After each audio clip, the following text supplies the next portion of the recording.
देश के 5 राज्यों के विधानसभा चुनाव के नतीजों में सिर्फ केरलम ही है जहां कांग्रेस के लिए गुड न्यूज है।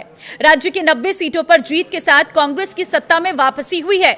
इस जीत के हीरो में एक नाम सचिन पायलट का भी है। कांग्रेस के युवा नेता सचिन पायलट को क्राउड पुलर वाला नेता कहा जाता है और केरलम में कांग्रेस की जीत ने फिर सचिन पायलट को पावरफुल नेता के तौर पर पेश किया है। जीत के हीरो में सचिन पायलट का नाम कैसे आया, समझिए इस रिपोर्ट में। यूडीएफ और कांग्रेस की जीत हो रही है। 10 साल के बाद हम सरकार बनाएंगे तो वहाँ के लोगों को, वहाँ की जनता को, वहाँ के कार्यकर्ताओं को, नेताओं को बहुत बहुत बधाई। उन सबकी मेहनत का ये परिणाम है कि हम लोग अच्छा परफॉर्म कर रहे हैं। नमस्कार, मैं हूं आपके साथ ममता तिवारी और आप देख रहे हैं न्यूज़ 18 का डिजिटल प्लेटफॉर्म।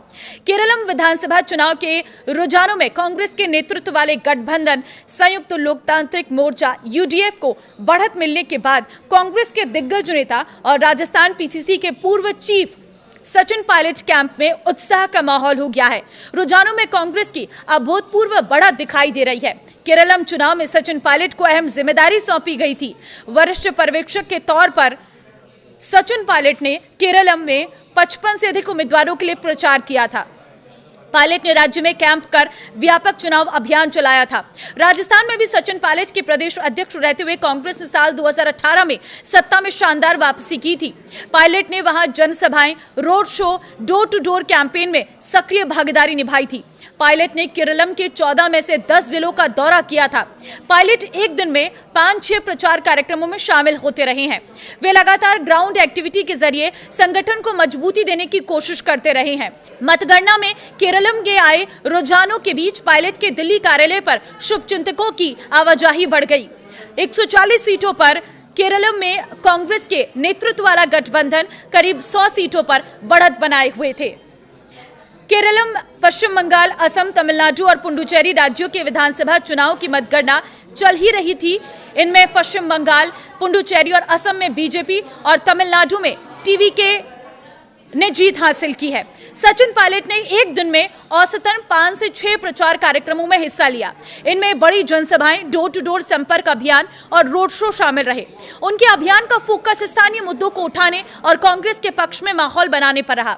पायलट ने लगातार कई दिनों तक मैदानी स्तर पर सक्रिय रहकर उम्मीदवारों के समर्थन में प्रचार किया। इस दौरान पार्टी कार्यकर्ताओं में उत्साह देखने को मिला और चुनावी मुकाबले को धार देने की कोशिश की गई। पश्चिम बंगाल में भी पायलट ने 24 घंटे में 5 जनसभाएं और एक रोड शो कर मुर्शिदाबाद और मालदा बेल्ट में कांग्रेस के लिए माहौल बनाने की कोशिश की। हालांकि नतीजे तो पक्ष में नहीं रहे, लेकिन इन इलाकों में कांग्रेस का वोट शेयर 2 से 3% तक बढ़ता दिख रहा है।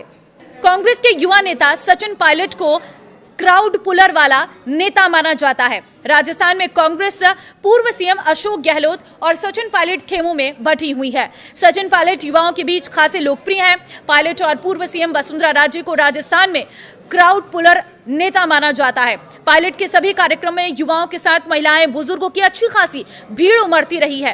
कांग्रेस के राष्ट्रीय महासचिव के साथ ही वर्तमान में छत्तीसगढ़ राज्य के प्रभारी का जिम्मा संभाल रहे पायलट राजस्थान के डिप्टी सीएम और केंद्रीय मंत्री भी रह चुके हैं। पायलट वर्तमान में राजस्थान के टोंक से विधायक है।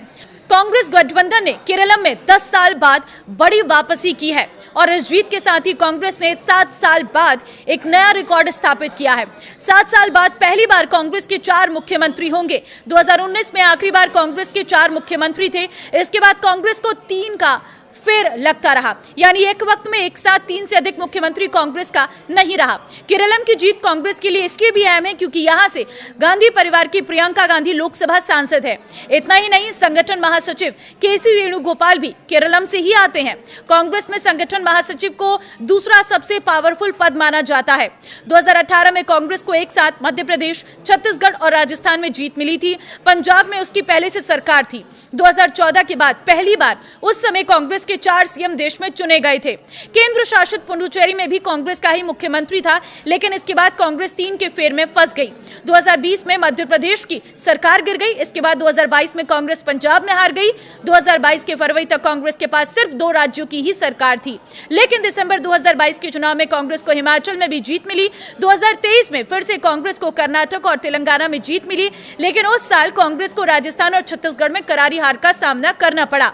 जिसके कारण आंकड़ा फिर से 3 का ही 3 रह गया। यानी कांग्रेस की सरकार सिर्फ हिमाचल, तेलंगाना और कर्नाटक में ही रह गई थी। अब 2026 में हिमाचल, तेलंगाना, कर्नाटक के अलावा केरल में कांग्रेस के मुख्यमंत्री होंगे। 7 साल बाद कांग्रेस के लिए यह बड़ी खुशखबरी है।